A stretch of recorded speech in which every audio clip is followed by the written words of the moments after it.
semuanya. Apakah pagi hari ini kita berbahagia? Apakah pagi hari ini kita bersuka cita? Ataukah kita sedang menanti jawaban-jawaban Tuhan? Puji Tuhan, kita akan merenungkan firman Tuhan bersama-sama. Kita akan membaca firman Tuhan Markus pasal 8 ayat yang ke-27 sampai ayat yang ke-29.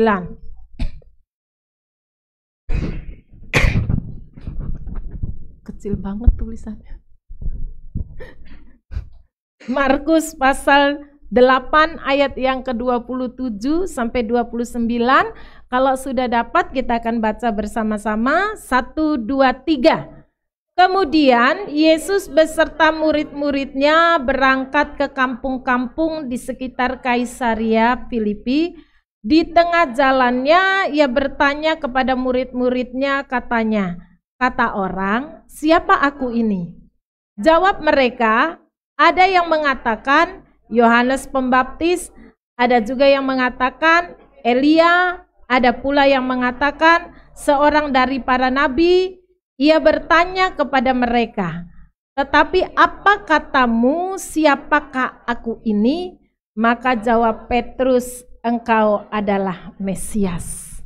Kalau saya pagi hari ini boleh bertanya, siapakah Yesus itu bagimu?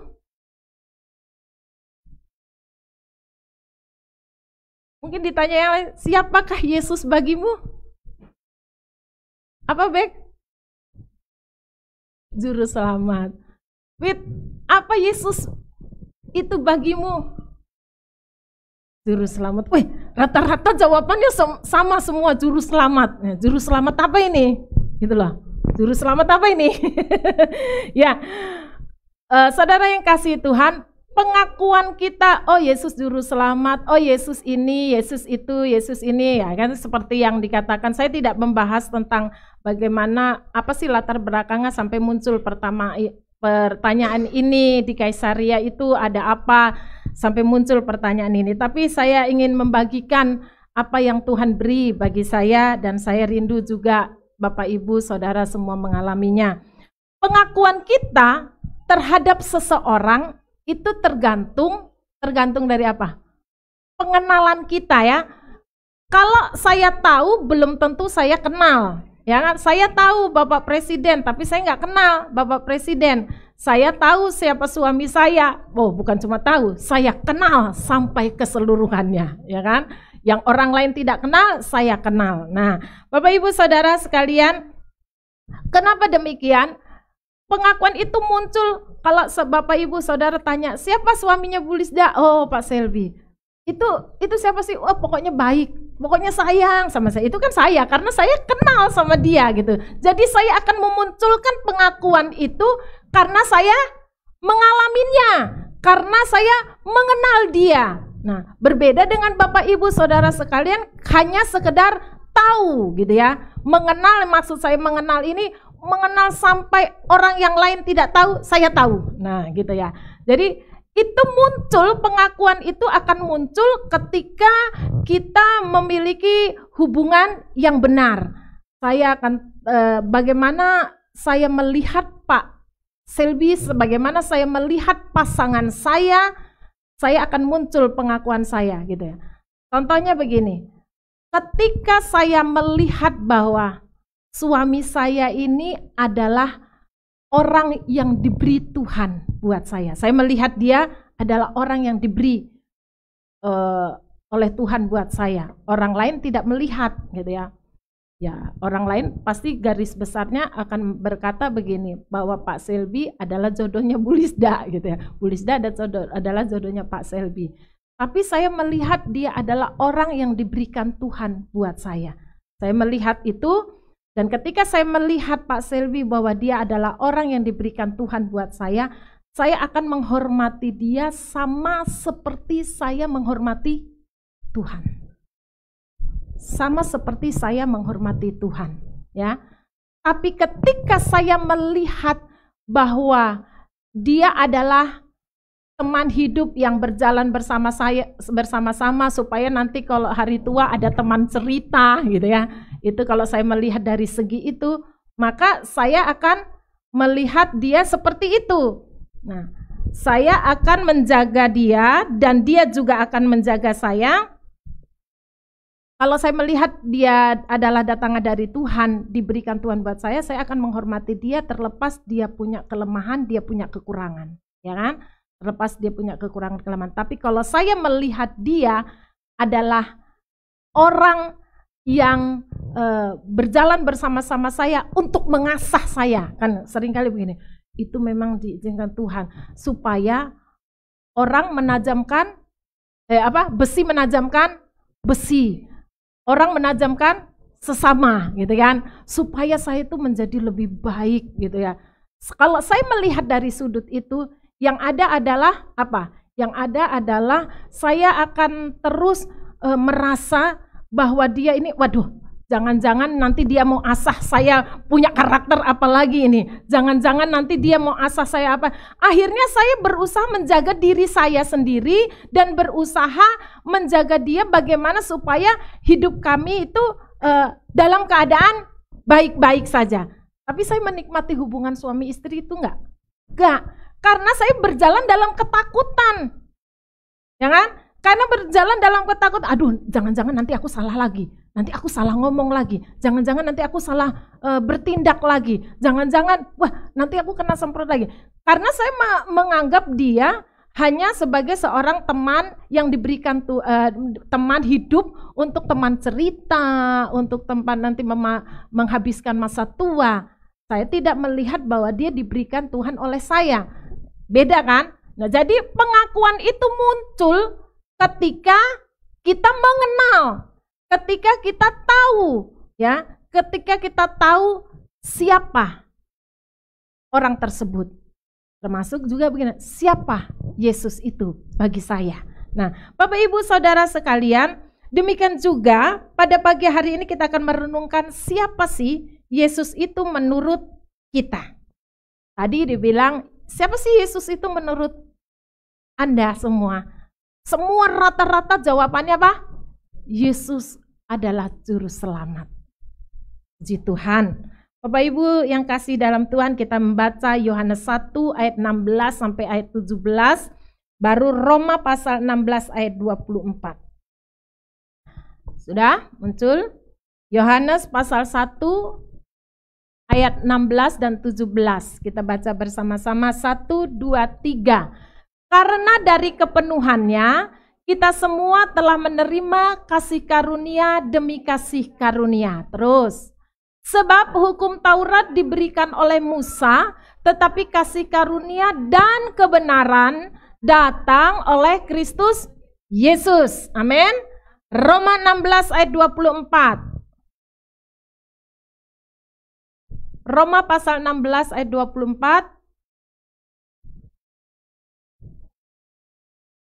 Ya, 1, 2, 3. Kasih karunia Yesus Kristus Tuhan kita menyertai kamu sekalian. Amin. Amin. Amin.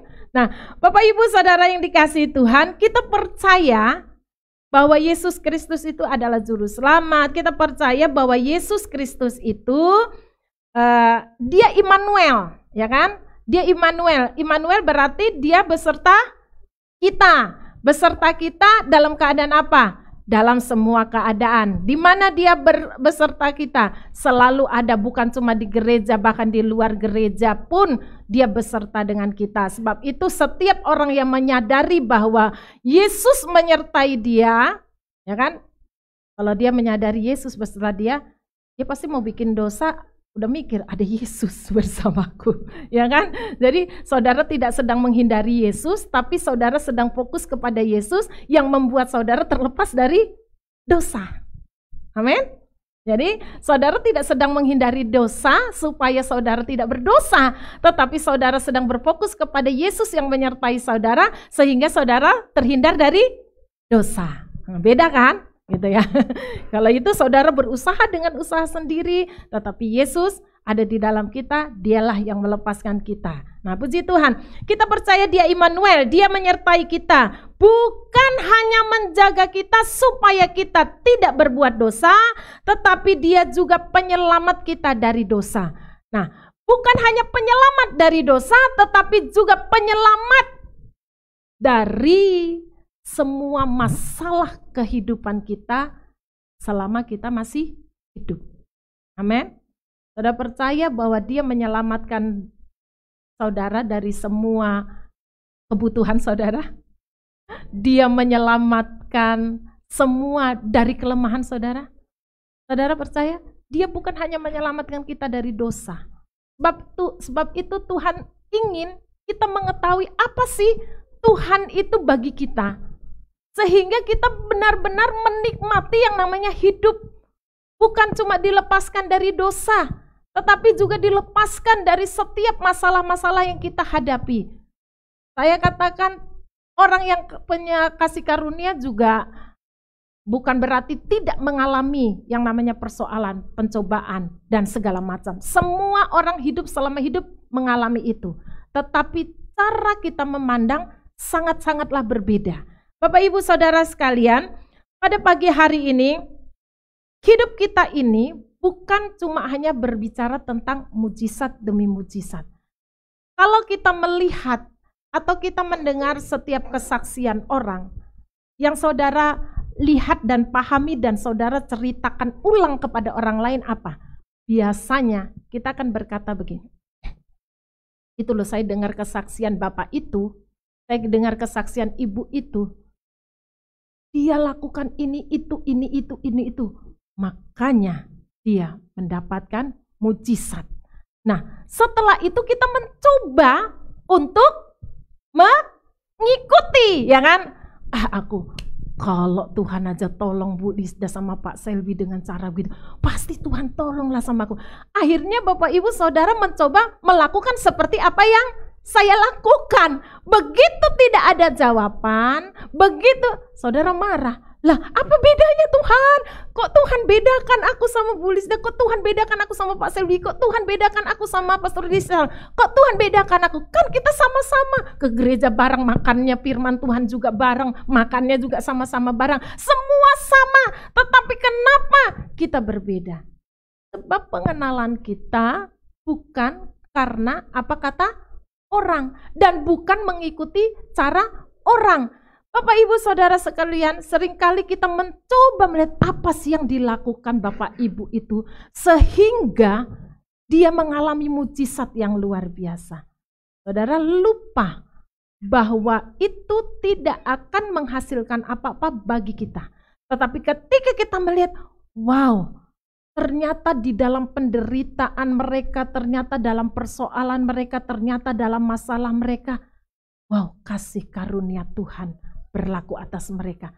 Sehingga saudara dibangkitkan bukan untuk meniru cara untuk mendapatkan jawaban, tetapi saudara dan saya belajar melihat bahwa dalam setiap persoalan orang yang bersaksi itu pun ada kasih karunia Tuhan. Sehingga saudara dan saya memiliki pikiran yang sama, kita akan berpikir yang sama, kita bilang, kalau kasih karunia Tuhan saja berlaku bagi orang itu, berarti kasih karunia Tuhan itu juga berlaku buat saya. Jadi bukan caranya. Cara itu bisa banyak berbeda walaupun persoalannya sama. Kadang-kadang kita memporsikan masalahnya sama, terus kita ikuti cara yang sama. Padahal bukan itu yang Tuhan ingin. Kita mengenal Dia, kita memiliki pengalaman dengan Dia, kita mengikuti caranya Dia, bukan mengikuti cara orang lain. Mungkin kita dikuatkan dengan kesaksian orang, dikuatkan dengan penyampaian firman Tuhan. Itu sangat-sangatlah bagus. Itu tidak salah. Tetapi menjadi salah ketika fokus kita bukan kepada kasih karunia yang Yesus berikan, tetapi kepada bagaimana cara orang itu mengalami kemenangan. Jadi menurutmu siapa Yesus? Ya kan? Dikatakan, ada yang mengatakan itu Yohanes, ada yang mengatakan itu Elia, ada yang mengatakan itu para nabi-nabi. pandangannya berbeda-beda. Ya. Pandangannya berbeda-beda. Nah, pagi hari ini Tuhan ingin kita mengerti siapa sih Yesus itu bagi kita sendiri, bukan bagi orang lain. Ya, semua akan menjawab juru selamat, ya. Ya, juru selamat itu artinya saudara bukan cuma diselamatkan dari dosa, dari kutuk, tetapi saudara diselamatkan. Orang masak, juru masak, kerjaannya apa? Masak. Ya kan? Juru mudi kerjaannya apa? Mengemudi. Juru selamat kerjaannya apa? Menyelamatkanmu. Bukan cuma menyelamatkanmu dari dosa, dari kutuk, tapi menyelamatkanmu juga dari setiap persoalan yang kau hadapi di kantor, menyelamatkanmu dari setiap persoalan pribadimu, menyelamatkanmu dari persoalan apa? Apa yang menjadi persoalanmu di dalam hidupmu, Dia siap menyelamatkan. Amin. Jadi lihatlah bahwa Yesus itu adalah kasih karunia bagi kita. Amin. Yesus itu adalah kasih karunia. Saudara dikuatkan dengan kesaksian orang itu baik. Tapi janganlah berfokus kepada bagaimana cara orang itu bisa menang. Bagaimana caranya orang itu bisa diberkati. Saudara akan kecewa. Tapi lihatlah kasih karunia Tuhan yang berlaku bagi orang itu. Dan kasih karunia itu juga berlaku bagi kita. Immanuel, Tuhan beserta kita. Tuhan beserta kita, Tuhan tidak pernah meninggalkan kita. Bahkan firman Tuhan tadi dikatakan bahwa kasih karuniamu, kasih karunianya menyertai kita. Kata menyertai berarti terus menerus. Artinya dalam setiap masalah apapun, dalam setiap persoalan pun, ada kasih karunia. Amin.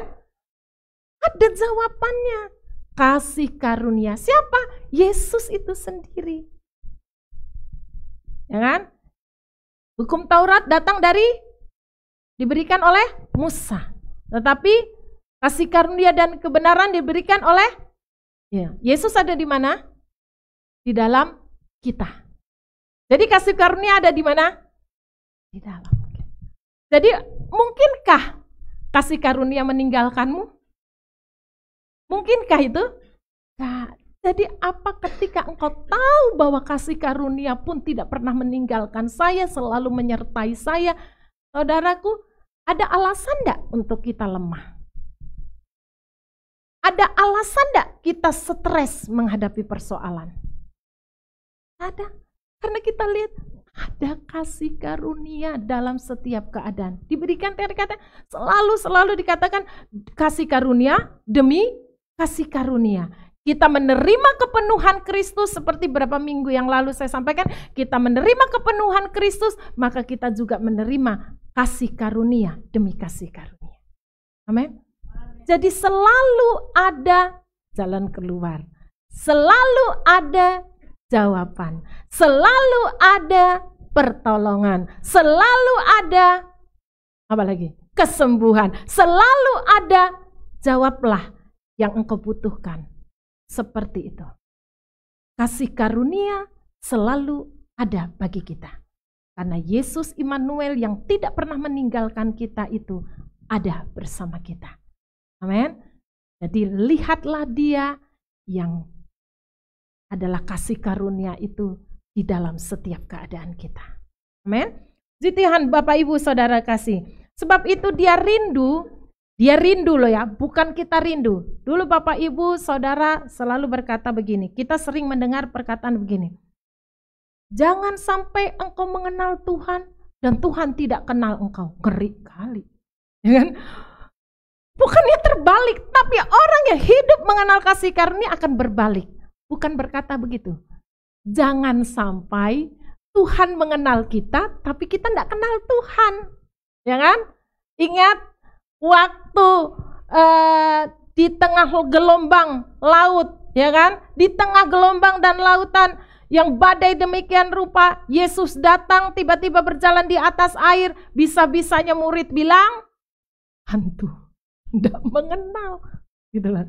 Nah, Yesus ingin kita benar-benar mengenal Dia. Jadi Kalau bagi kita orang yang mempercayai Dia, orang yang kasihkannya, Tuhan yang kenal kamu atau kamu yang kenal Tuhan? Jadi dulu itu istilahnya balik dong ya, gini. Jangan sampai kita mengenal Tuhan tapi Tuhan tidak kenal kita. Nah, kalau Tuhan tidak kenal, habislah kau sudah, ya kan? Nah, tapi justru pagi hari ini saya kasih statement bahwa Tuhan, jangan sampai Tuhan sudah kenal kita baik-baik, tapi kita sudah tidak kenal gitu loh. Tidak mengenal Dia, Dia datang untuk menolong kita, tidak mengenal Dia gitu loh. Dia menuntun kita, kita tidak mengenal Dia gitu. Dia mau beri jalan keluar buat kita, kita tidak mengenal Dia. Jadi Yesus itu adalah kasih karunia bagi kita. Amin. Jadi ketika kita tahu bahwa Immanuel, Dia tidak pernah meninggalkan kita, maka selalu ada harapan di dalam setiap persoalan, selalu ada harapan di dalam setiap permasalahan, selalu ada harapan karena ada kasih karunia-Nya bagi kita dalam setiap keadaan. Amin. Nah, pagi hari ini, mengapa ya? Sebab itu firman Tuhan katakan gini, 2 Petrus 3 ayat 18, saya ingat satu ayat ini, 2 Petrus 3 ayat 18. Tolong dulu. Firman Tuhan berbunyi demikian.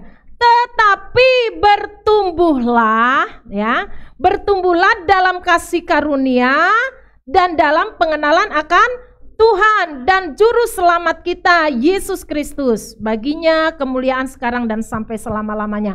Saudara perlu pertumbuhan ya, bertumbuh. Jadi saudara tidak bisa berpikir begini, enak betul ya.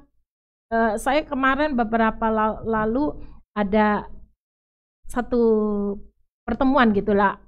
Orang-orang yang sudah dulu belajar kasih karunia, terus lama ndak ngumpul, terus minta ngumpul gitu, terus dia bilang, kami tuh loh, kok lihat kok bapak sama ibu tuh kok enak betul gitu loh. Apa-apa kok kayaknya dijawab Tuhan, apa-apa kok sepertinya dijawab Tuhan. Lah kalau kayak kita ini, gitu, dia bilang begitu. Saya bilang, enggak, sama. Memang Yesus yang ada sama kita beda. Enggak lah, gitu ya. Bapak Ibu Saudara sekalian, kita melihat bagaimana kita terus bertumbuh. Bertumbuh artinya bertumbuh itu kita mungkin tidak sama, pertumbuhan orang itu berbeda ya. Pertumbuhan orang itu berbeda satu dengan yang lain. Tetapi Yesus inginkan kita juga bisa bertumbuh, terus mengenal Dia. Saya menikah sudah 27 tahun, ya kan? Tapi waktu pernikahan umur 1 tahun, 2 tahun, 3 tahun, ya kenalnya beda dengan semasa sekarang gitu loh. Kalau sekarang enggak usah ngomong apapun, saya udah tahu, gitu ya. Pak Selby enggak ngomong apapun, saya tahu, gitu. Ketika dia diam, ketika dia lagi diam-diam gini, nerawang-nerawang gini, saya sudah tahu apa yang dipikirkan, saya sudah tahu. Karena semakin hari terus mengalami bersama Dia, membina hubungan bersama Dia. Nah demikian juga kita bisa bertumbuh di dalam kasih karunia dan pengenalan yang benar akan Dia, jikalau setiap hari kita terus membina hubungan yang indah bersama Tuhan. Amin. Terus memiliki hubungan yang indah bersama Tuhan. Sehingga kita semakin hari semakin mengenal, oh apa sih maunya Tuhan, oh apa sih yang dikehendaki oleh Tuhan dalam kehidupan kita. Ya, kita lihat bahwa Dia terlebih lagi punya keinginan yang luar biasa supaya apa? Supaya kepenuhannya Dia yang diberikan kepada kita, yang di firman Tuhan katakan bahwa Dia menerima kepenuhan Allah dan kepenuhan itu ada di dalam kamu. Nah, itu semua apa yang ada pada Kristus itu menjadi bagian dalam kehidupan kita. Dia ingin supaya kita benar-benar bisa menikmati seluruh kepenuhan Allah, bukan hanya satu bagian. Nah, sebab itu mengapa? Sebabnya, nah ini poinnya. Bagaimana kita melihat Yesus itu akan menentukan bagaimana dan apa yang kita terima dari Dia. Saya ulangi, bagaimana kita melihat Yesus akan menentukan bagaimana dan apa yang kita terima dari Dia. Jadi, kalau saya tadi bilang, saya melihat Pak Selby adalah orang yang diberikan Tuhan buat saya. Ya kan? Maka saya akan mengalami indahnya hubungan suami istri. Kalau dia melihat dari sudut lain, saya akan berbeda. Saya hanya akan menjalani hari-hari bersama dia, tetapi tidak menikmati hubungan saya sebagai seorang istri. Nah, demikian juga.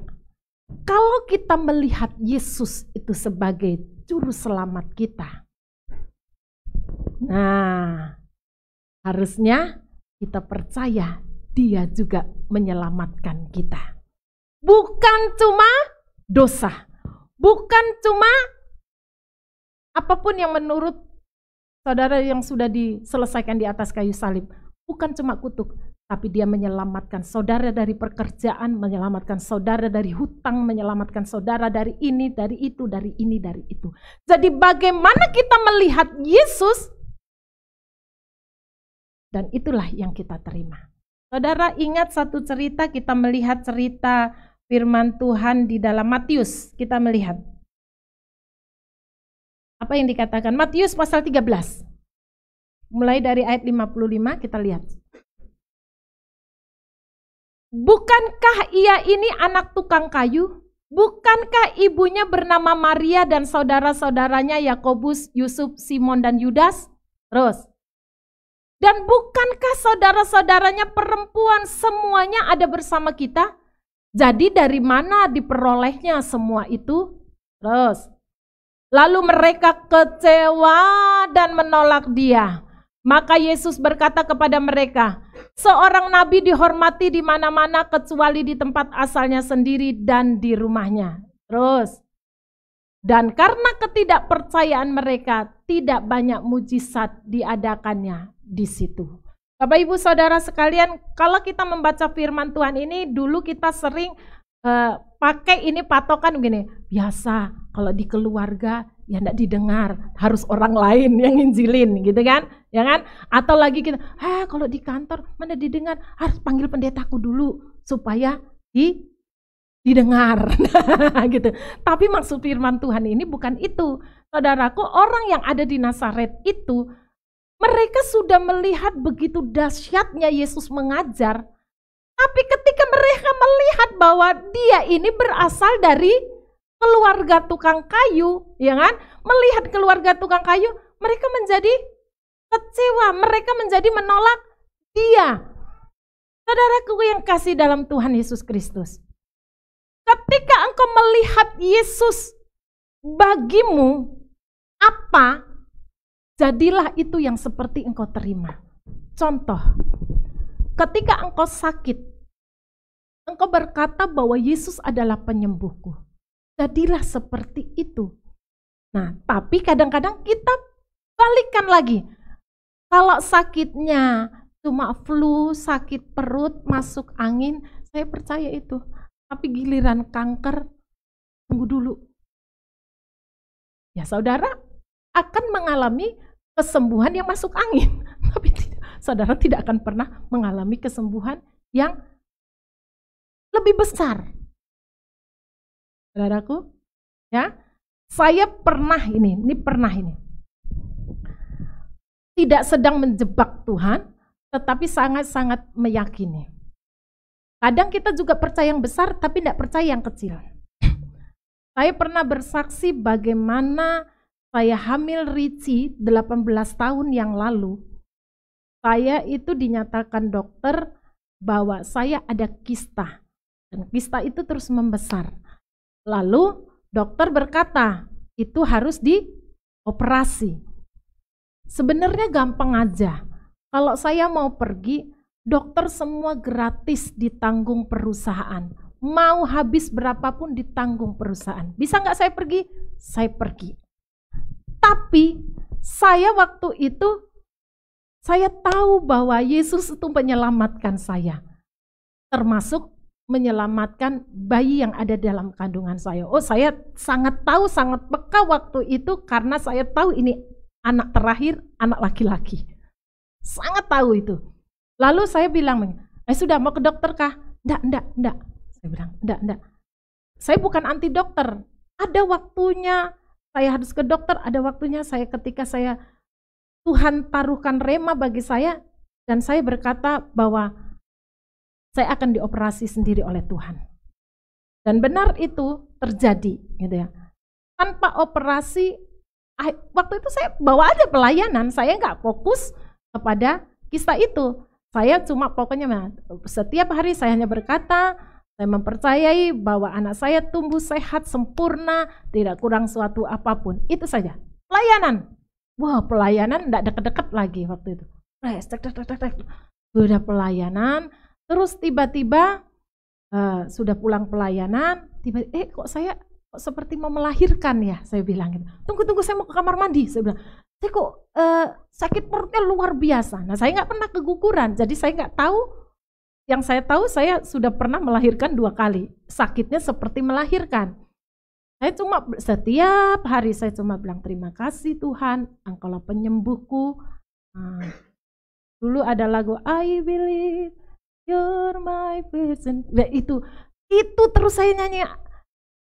Dia penyembuhku. Dan itu benar-benar akhirnya begitu saya keluar dari kamar mandi, keluarlah itu. Saya pikir saya keguguran. Keluarlah itu. Saya bilang pipi. Nah, saya bilang ini semua sudah penuh darah. Dari kamar mandi sampai ke kamar sudah penuh darah. Terus enggak juga panik.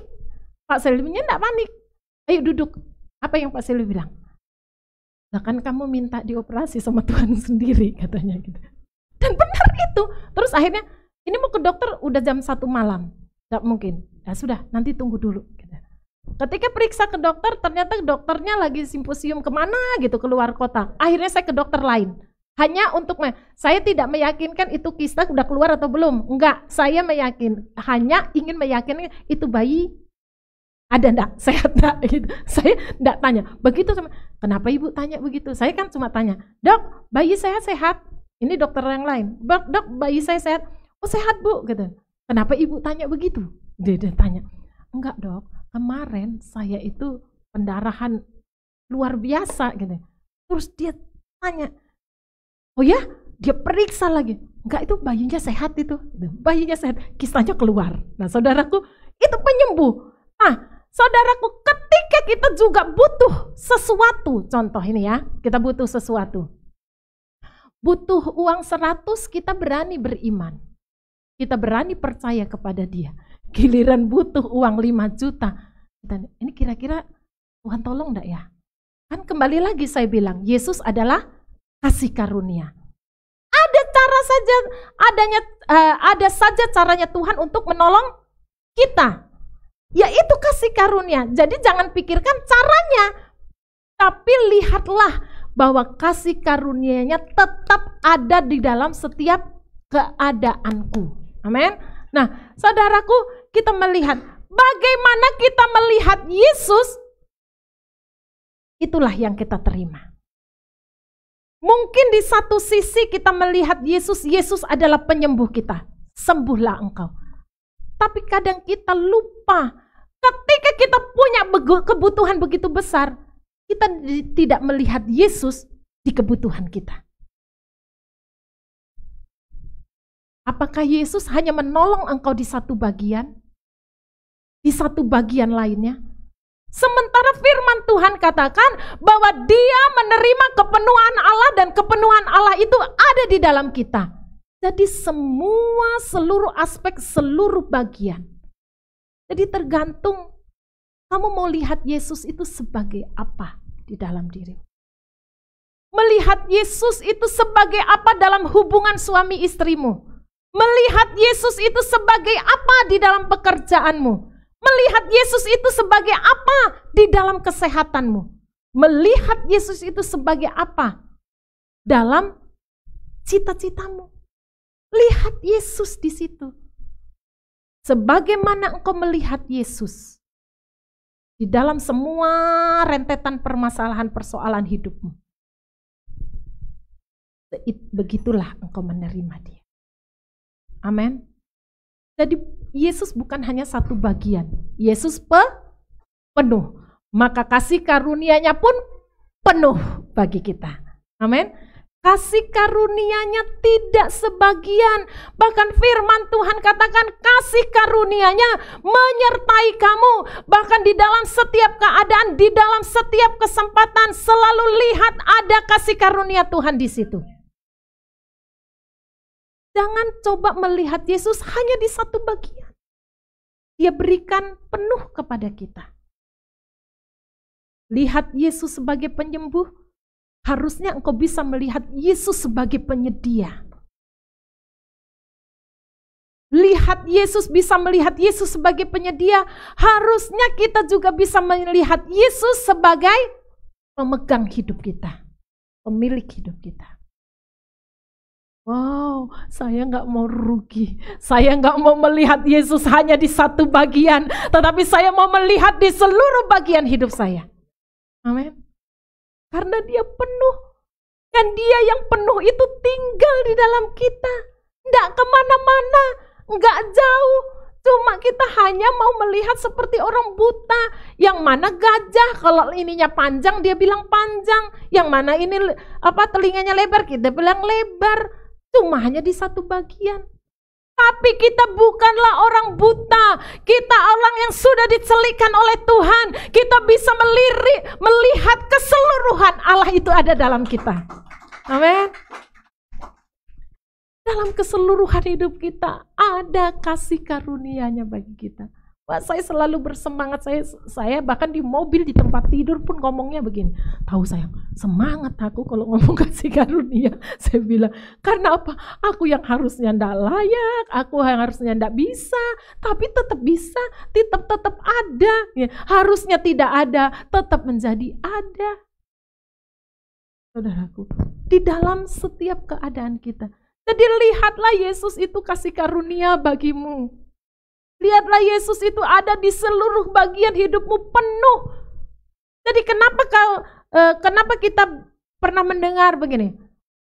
Kalau Tuhan tolong di satu, yang bagian itu Tuhan bisa tolong. Tapi yang bagian ini kita masih meragukan pertolongan Tuhan. Yang di sini kita bisa percaya Tuhan memberi jalan keluar. Tapi di satu bagian yang lain, kita masih mikir kalau Tuhan pun sanggup memberi jalan keluar. Jadi siapa itu Yesus menurut kamu? Menurut kamu dalam rumah tanggamu siapa Yesus? Menurutmu di cita-citamu siapa Yesus? Menurutmu di kebutuhanmu siapa Yesus? Menurutmu di dalam keuanganmu siapa itu Yesus? Lihatlah Yesus dengan benar. Yesus yang penuh. Yesus yang adalah kasih karunia, demi kasih karunia bagi kita, maka di seluruh aspek kehidupan kita, kita akan terus mengalami Dia. Amin. Haleluya, beri tepuk tangan dulu buat Yesus. Jadi, kalau Dia bisa sembuhkan sakit flu, maka jangan pernah takut, sakit apapun Dia bisa sembuhkan. Kalau Dia bisa tolong uangmu yang cuma butuh 100.000, Dia juga bisa tolong uangmu yang 35 juta. Ya, lihat kasih karunia-Nya di dalam keadaan itu. Bukan lihat, oh beda, kalau kemarin persoalannya kecil, masalahnya ini persoalannya besar. Oh beda, kalau kemarin tuh sakitnya cuma begitu, tapi ini masalahnya nyawa, sudah detik-detik terakhir. Nah saudara, ya tergantung saudara melihatnya apa gitu loh, ya kan? Saudara melihatnya apa? Sebab itu Tuhan rindu, Tuhan inginkan kita terus bertumbuh di dalam Dia. Bagaimana caranya? Roma pasal 10 ayat 17. Ya, baca ya Roma 10 ayat 17. Baca bersama-sama. 1, 2, 3. Jadi iman timbul dari pendengaran, dan pendengaran oleh firman Kristus. Bukan firman yang lainnya, bukan firman keberhasilan, bukan firman keberuntungan, bukan firman kesuksesan, tapi firman Kristus. Karena Kristus itu sudah mencakup semuanya. Nah, jadi firman yang dikerjakan oleh Kristus itu sendiri di dalam kehidupan kita. Bukan firman, wah bagaimana saya berhasil, cek, bagaimana saya beruntung, cek, bagaimana saya bagaimana supaya saya mendapat mujizat. Bukan itu, kuncinya hanya satu, Yesus yang penuh itu. Yesus yang adalah kasih karunia itu. Amin. Jadi Bapak Ibu Saudara, teruslah mendengar firman tentang Kristus, tentang yang diurapi, tentang Yesus itu. Ketika engkau mendengar, terus mendengar, akhirnya engkau mencari tahu. Ketika engkau mencari tahu, akhirnya engkau mengenal. Ketika engkau mengenal, engkau tidak salah lihat.